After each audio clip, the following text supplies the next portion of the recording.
but they swiped to see if I had any drugs on me. I had to sit like on the floor. I find that my flight is actually cancelled.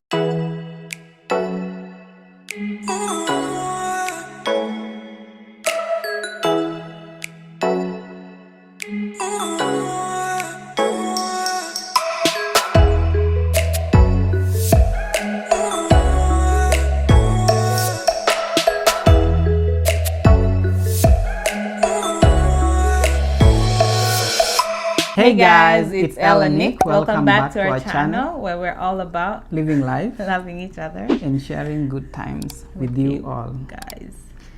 So, which episode are we in? Episode 11. Which is about? Coming to America. So, this episode is about my first trip to America. Yes. My first international trip, actually. Yes. So before that, if you've not subscribed, please subscribe.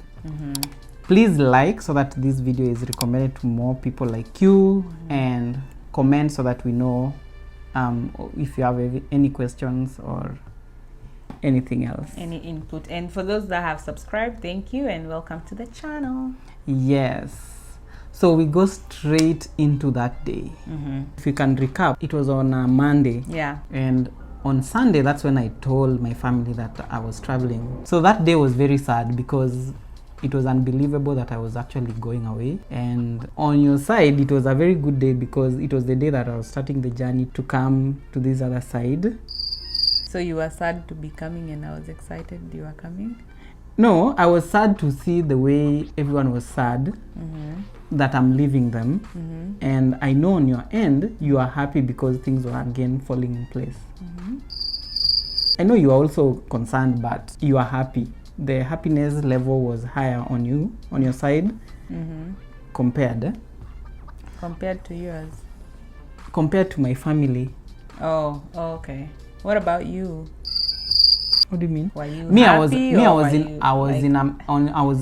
I had mixed feelings, to be honest, because here is a case where I was now with my parents in the same environment, my family. You see them having balancing tears. I had to be in to be somewhere in between with the emotion. The day came, we took breakfast. We were just watching news and seeing what's going on in the other side of the world, talking to my parents, trying to do as much as I can to talk to everyone before I left. We had a prayer, started the journey. I had 2 hours to get to the airport. I wasn't sure whether I needed to print out the flight details and everything. I had to do the check-in on the road. Actually, my sister is the one who helped me. So during this time, we were not really allowed to have like a number of people in the car. As I was driving to the airport, I was like, is this really happening? Because my flight was at 5:20. And I was like, is this really happening? I'm looking at the traffic. There wasn't like much traffic. Hey, y'all, come look at this. It was a very good, smooth sail. Is it a sail? It was a drive. Yeah, it was a very smooth drive, and everything seemed okay, and there was nothing much like that seemed off on that day, apart from the fact that you had to wear a mask. Then we got to the airport. It looked a bit deserted compared to the times that I've taken anyone to the airport. There was no much activity. The good thing is going through security was quick, and I was on the other side. All the shops in there were closed. It was really weird. It was like I was doing something that I wasn't supposed to do, going by the fact that everything was closed, even inside the airport. So we went, there was a waiting room. Now, in this waiting room, now that's the most weird part. The waiting room was really packed. Now, where you wait to board, it was really packed. There were no seats. People were seated on the floor. Actually, I had to sit like on the floor. And the sun was so hot. That room was so like stuffed. It didn't have like AC on. The Wi-Fi in the airport wasn't working. Like everything was off in the airport because nothing was actually happening. Now we boarded. I think that's the first time I was ever in a big plane. I was just looking around and I'm seeing all these people looked like they were used to traveling. It's only me who isn't used to it. They looked so relaxed. I wasn't dressed in a suit, by the way. Just to put that out there. Yeah, just to put it out there because I just had some sweatpants. I had some very loose shoes. I didn't even have belts on. Of course, it's a sweatpant. And I needed to be very comfortable because it was a long flight. Yeah, a long journey. So the flight was from now Kenya to Qatar. So the flight felt a little bit short because actually at the time that the plane took off and we went beyond the clouds, I actually got very emotional. Oh. Yeah, I got very emotional because like hitting those clouds is like those things we say in literature. It's like a sign that you've just left the country. To me, the way that plane took off, it was like it didn't want to come back. It took off in a very high speed because this was my first international flight, like big plane. I had been to these local flights and I never felt like the magnitude of the flight leaving the land like I felt. So got to Doha. Doha looked so beautiful from the sky. It looked so magnificent. The moment that the plane landed and I looked at my phone and my phone had just switched to the time zone in Doha, I was like, seems like I'm not in Kenya anymore. The airport was, leave alone Kenya. The airport in Doha is so huge and it was so deserted. Like the moment our plane landed, I could tell these people are just from the plane that I was in. Oh wow. Because we came from one gate and I had to walk around 10 minutes to the other side of the gate. Interestingly, in Doha, there are more Africans than I expected. I even met one of the security guards and I was asking him, which gate is gate this and this, which side?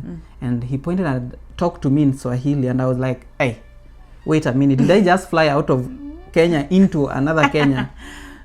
Because he was talking in Swahili and the security guys who checked me, there are two checkpoints. So the first checkpoint, the security checkpoint wasn't really serious. Then these were Kenyans. They checked my bags and they're like, oh, speaking in Sheng. And I'm like, what? Where am I again? Then went to the second security checkpoint. This was very serious. Actually, that's the craziest. So in this checkpoint, they checked my bags. Then I don't know why, but they swiped to see if I had any drugs on me. Well, they say it's random. I don't know why they did that, but they just told me to, okay, of course you remove your shoes. Then that was the most weird one because in Kenya I didn't even remove my shoes. Oh yeah, so different airports operate differently. Yeah, so in this other flight, now we were given face shield and we were also given masks and we were told to sit like separately. Now this waiting area was huge, so we could sit like separately. So you got those before you boarded the yes, flights? Yeah. Oh, okay. So when you're in that waiting area, you are given all, and someone comes back, comes and checks if all of you have it, and you have to wear them. Oh. They were not playing around. Yeah, they were not playing, but in this other waiting area, I felt like we were fewer than the flight that I was in from Kenya. People looked very tired in this one, and people looked like they didn't know each other. The other waiting area was so noisy, but this other one was so quiet, and it was around 1 a.m. Anyway, we boarded again. This now is the flight from Doha now to the US. This flight was huge. Oh my God. I've never seen such a big plane. Like the one I was in looked like the child to this other plane. Do you know how many passengers are in there? Like it felt like it will carry around 250 or double what the other one carried. Because there were middle seats. In the other one, there were no middle seats. Usually those ones are like 300 or 400 passengers. And when we walked in, it's like walking into a hall that, you remember when you were in school, when you walk into a hall and you expect other schools to also join you so that the hall is filled. That's the way it felt. And we were only one school. So we went in and we disappeared into those seats. So it was like, okay, is this plane full or what's going on? So the plane was almost empty. Now again, I felt, now that's when you feel like there's a problem. So you feel like this pandemic is real because the way those air hostesses were dressed, you couldn't know even how they look like, because they were dressed like they were in an operation room. And so went, sat, I had a seat to myself, like 3 seats to myself. The other guy was seated on the other end, the other guys were on the other end. Then now it was time to take off. That flight was so long. I think it was like 14 and a half, almost 15 hours. Yeah, so that flight was so long. And interestingly, the moment we were up for a couple of hours, there was light. And there was light the whole time. Every time you open the sun, they call the sun visors, it's just bright. So you eat, you sleep, you wake up, you sleep again, you wake up. Watch a movie. You are not even sure what time it is, because you are crossing different time zones. So you're not sure what time it is in Kenya, or is it like midnight, is it morning, is it afternoon, wherever you are. But the meals are kept coming. So that's all I was doing. I was just eating. The food was really good in that plane. That's what I can say. And I remember when we were crossing the seas, there was this map that I was looking at, and you see countries that you've never seen, because as the plane flies over a continent, you can see the names of the cities below. And you look at those names, you can't even pronounce them. Then we came to this point that now I saw as if we were on top of Canada. It was interesting looking at New York from a bird's eye. Seeing New York was everything. But it took forever to land. We landed.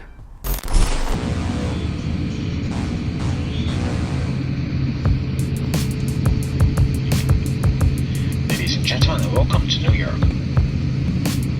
We've just landed at the JFK International Airport. It was the best feeling, just knowing that I've landed. Finally, I'm going to stretch my legs. I'm going to breathe fresh air. But remember, New York, like at this point, was really hit by the COVID-19. Yeah. So by the time I was landing, the airport was so empty. Now you see the way I think I saw Doha empty.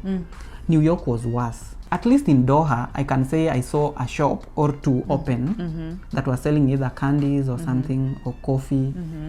But in New York, there was nothing. Completely nothing. Wow. First of all, you go through, is it customs? You pick all your bags. Now, something I wasn't told, that whatever you use to push the bags, you have to pay for it. Yeah. Around $5 or $6. I calculated it and said, Yani, these guys are charging me 600 shillings to push this cart, and you can't remove that cart without paying. Luckily, I had money. You told me to carry some money. So I had some money, I paid. It was so painful because I had just to push it into a lift, go up the lift, and push it again for a few meters. Then my bags were taken. But before I got to that point, now I had to go through customs, where they ask you why you are in the US, why you've come to the US. My goodness, that line. I've never felt, I think of all the lines I've been to, that was the most tense line.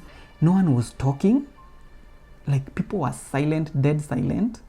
Then citizens go to one side, to another side. Then the foreigners, you go to another side. I was third in line. So there was this lady who was going to visit the daughter, because I could hear everything she was saying, because there's a glass. Thanks to COVID, there was a glass. So you couldn't just speak like slowly to that person. You have to say everything like loudly, so you can hear, I'm going to visit my daughter who is in this, she has a kid, da, da, da, da, da. I was like, wow.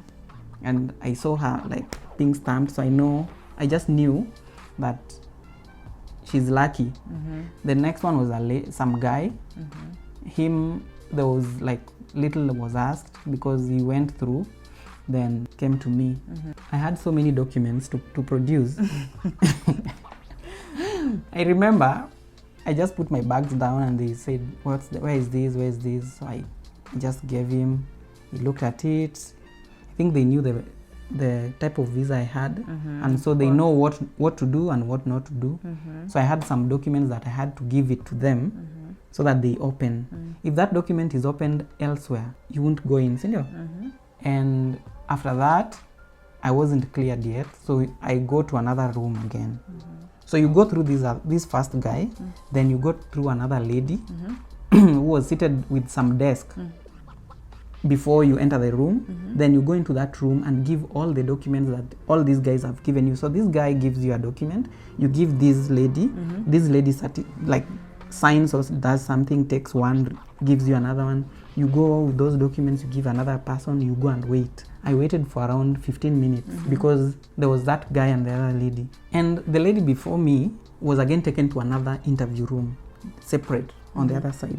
Because after me, I saw her in another room. So I went through that room and they asked me a few questions and I think they were satisfied. That's when I moved to where my bags were. Because I wasn't sure if I'm supposed to take my bags because there's no like written procedure where you are told, number 1, go to this place. Number 2, go to this other place. Number 3. So you just imagine and they are not telling you. So you ask, where am I supposed to go next? Then they talk so fast. So these are the challenges I started like experiencing. Because this lady was Black American. I could tell from the way she was talking. And she was talking so fast, I could hear the white guys, the American guys, how do you call them? The white guys, right? Yeah. I could hear them quite okay. But the lady, every time I kept asking, what are you saying? I was so calm, so that went through. Then I went to pick my bags because my bags were taken to another room. I was supposed to fly after 6 hours. So I was like, let me just go and check how the flights look like on the board. I find that my flight is actually cancelled. I'm like, what's going on? So I'm a bit confused. So I go to one of the American Airlines staff and I'm asking, why is my flight cancelled? Then they tell me there's a storm that's coming. It's a hurricane or something.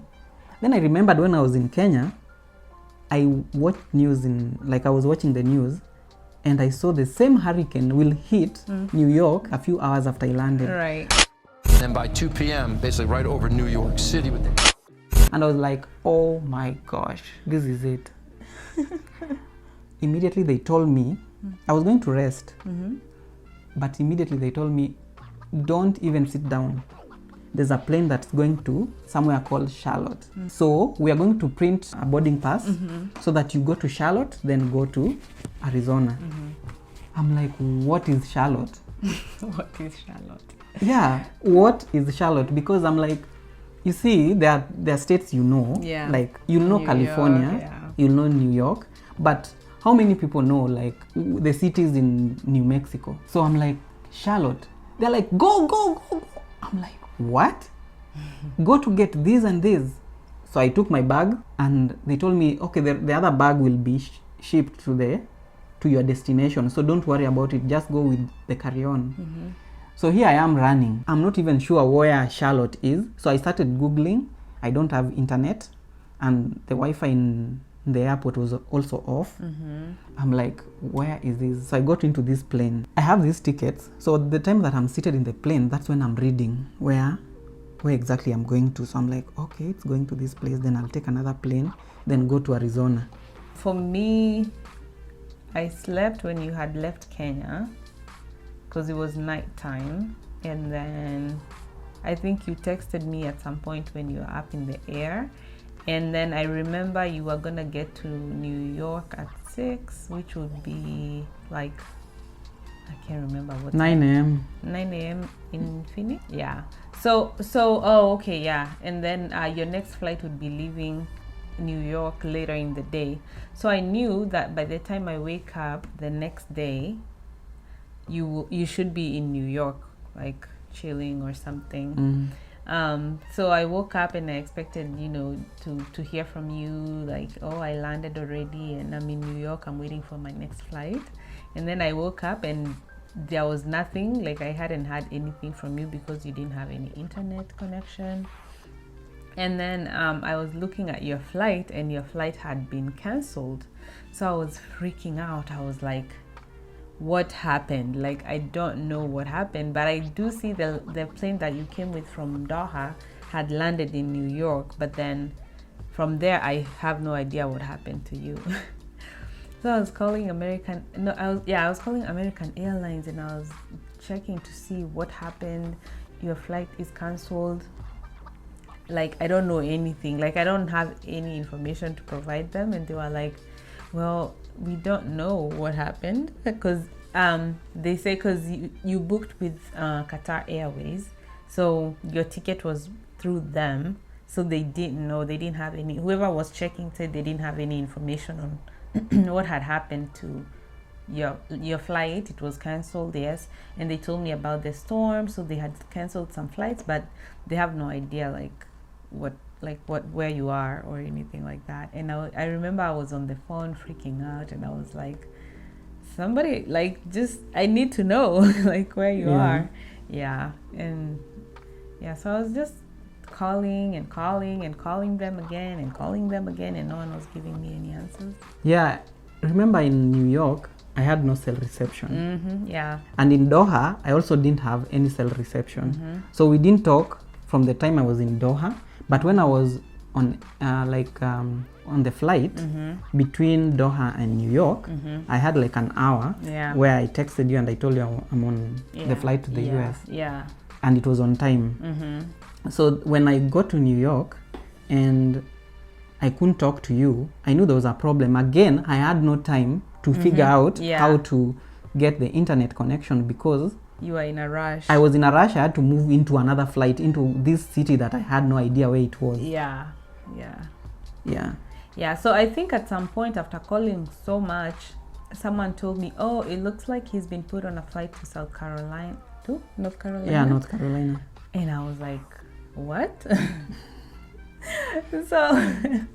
so as whoever on the phone was trying to explain like what happened, I think after some time they decided to figure out what had happened, because I was calling so much. And they were like, yeah, he's on a flight to Charlotte, and then from there he's gonna get on a flight to Phoenix. So I think by that time then you landed in North Carolina, and at that time you had internet. Yeah, so landing in Charlotte was good because I had internet immediately. And that was the time that I started texting, and it wasn't our plan. It wasn't even in the plan that I was to go through North Carolina. Yeah.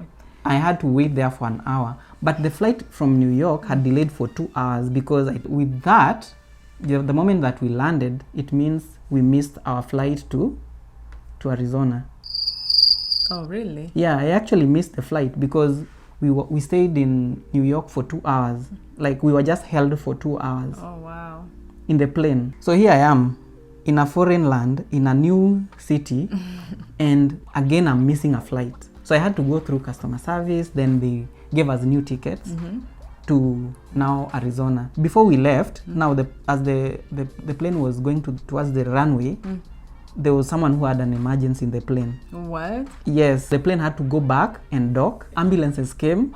I don't know what happened to that person. I think the person was passing out in the plane. What? So they had to come do some emergency things in there. It was crazy. What? I didn't even know this. Oh, you didn't? I didn't tell you this? I don't remember. Yeah, it was crazy because I was like, okay, now what does this mean? Does it mean that like no one wants me to get to this destination? But there was no problem because I was supposed to be in New York for 6 hours before I take the flight to Arizona. But I took the flight within 30 or 40 minutes of me arriving in New York because of the storm. So I was even going faster than I was supposed to. Yeah. We were in flight for 3 hours. I slept the whole way. So I got to Arizona at around what time? I don't remember the exact time, but I remember you arrived maybe like an hour or two earlier than you were supposed to. I didn't expect to see your mom or your dad because I thought you were coming to pick me. Maybe you and your brother and maybe your uncle, maybe. Then I saw your mom. Then I saw you. I felt so good, by the way, because let me tell you guys, flying all those hours, then getting to a foreign land, like the number of times the person who's supposed to pick you disappears is almost equal to the number of times that people appear. Aye. No, there Where are are you people. getting that statistics? No, let me just cut the story short. I was happy to see you guys, and I remember I hugged you so tight, and it felt so weird, like hugging you like that, and your parents are there. It was the first time I was hugging you like that next to them, and I said hi to them. I remember, and you guys were all masked up. You were spraying my bags, spraying everything that I have. I was like, okay. So for me, when I saw you, I was looking at when his plane would land, and I tried to hurry up and finish everything because I was still getting some things ready. And then my parents and I, my mom, dad, and me, we came. We were driving, and you called me while we were on the way, and I was like, oh my gosh, he's already there and ready, and I am not there yet. So yeah, we just rushed there, and then I remember I saw you sitting and waiting. You were on the phone too, and I think when you saw me, you I don't know, did mom go in first? I remember seeing your mom first. Okay, yeah, but I remember just seeing you, and then you got up and you came and gave me the biggest hug. Yeah. And it was quite an unbelievable moment because you've thought about it for a long time. Like, you've waited for so long. So many things have seemed as though they will make that moment not happen. And for it to come to pass, it was like unbelievable and amazing.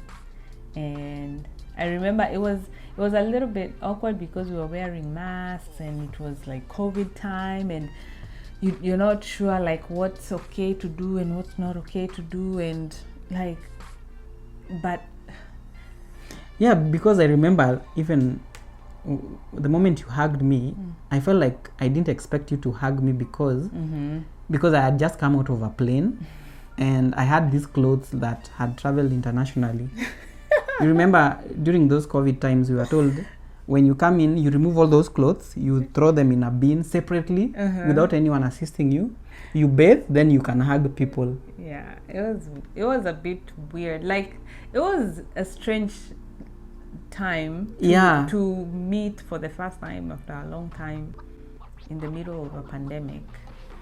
But yeah, we hugged anyways. We kissed through our masks. I remember you looked so beautiful in that army dress. Camouflage. I think that's why I didn't even see you first. Why? Because you are in a camouflage dress. Like, that's what it's supposed to do. It camouflaged me? Yeah. No, but it's a okay. I don't know why you didn't see me, because it's green. Yeah. Yeah. But you look very beautiful. Oh, I looked so beautiful. You didn't recognize you had me? this. Let me tell you, you had a hat, a mask, a camouflage dress. How am I supposed to know sunglasses. you? And sunglasses. How am I supposed to know you? Well, you should know me. Yeah. So anyway, we had our moment, and then we left the airport. I remember getting into the car. Wait, no, you are not the one driving, right? No, my dad drove. Oh my God, the moment I stepped out, I felt like I had stepped into an oven. You're like, welcome to the desert. Phoenix is hot. Like, yeah. I know I've ever felt heat, but this was like next level. And everything looked different, everything looked big. The highways are so huge, the cars are so huge. Yeah, so that's the way I got into the US, and it was a different feeling. Then I came into this house. Yes. And there was a very small, intimate party. I'll drop some pictures. And yeah, we took a picture next to that wall. So guys, there's a wall here. So we took a picture there. And so guys, that's how everything happened. That was my flight internationally into the US. Yep, coming to America. And you've been here ever since. Yeah, I've been here ever since. Are you happy Happy? to be here? Are you happy you came? Am I happy I came? Are you happy you came here? Yeah. Okay. I'm happy because you are here with me. Otherwise, if you are not here, I won't be happy. Oh. Yeah, if you are not here, I would be in my country.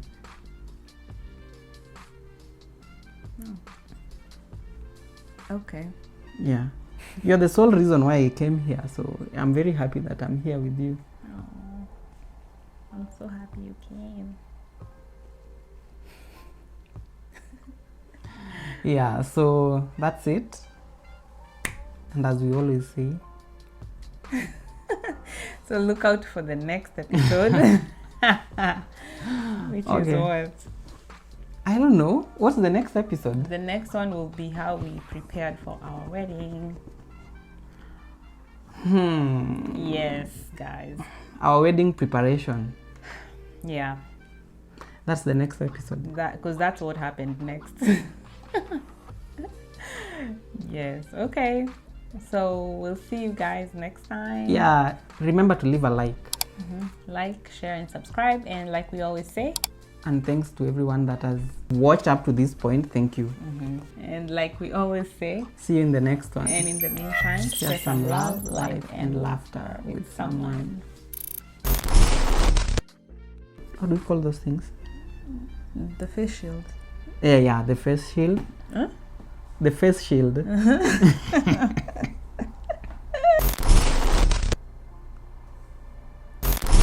Unakaa vizuri.